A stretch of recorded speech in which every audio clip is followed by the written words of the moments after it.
DPP Perbasi menggelar pemusatan latihan nasional cabang olahraga bola basket 3x3 Putra proyeksi SEA Games 2025 Thailand. 10 pemain terpilih dari hasil pantauan Badan Tim Nasional dan akan kembali dikerucutkan November nanti.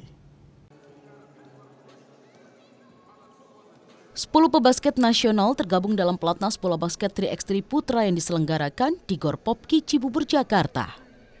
Dari 10 nama pebasket terpilih, ada 2 nama pebasket senior yakni Muhammad Sandi Ibrahim Aziz dan Surliadin yang sukses membawa pulang medali perak untuk Indonesia di SEA Games 2019 Filipina.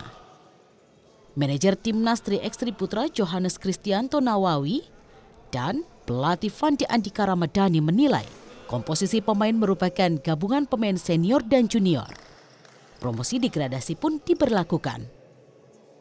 November nanti DPP Perbasi telah mengantongi tim inti 3x3 SEA Games Thailand. Ya nanti mungkin kalau dibolehkan kita bawa 6 pemain gitu. Jadi 4 pemain sama 2 ya untuk menjaga-jaga takut terjadi apa-apa gitu sampai ke SEA Games. Jadi kita mulai dari sekarang regenerasinya.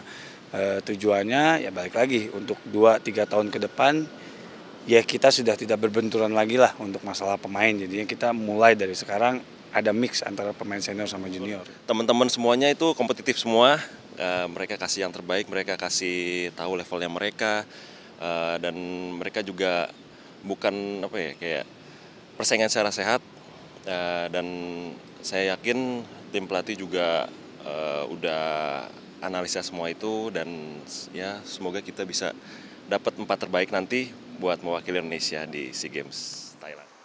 Sebelum bertarung di SEA Games Desember nanti, para pemain akan menjalani uji coba luar negeri di 3x3 Challenger Filipina akhir September. Di Oktober, Sandi Ibrahim dan kolega akan turun di ajang 3x3 Challenger Taiwan. Rinintani Kenroy Ilman, Kompas TV, Jakarta.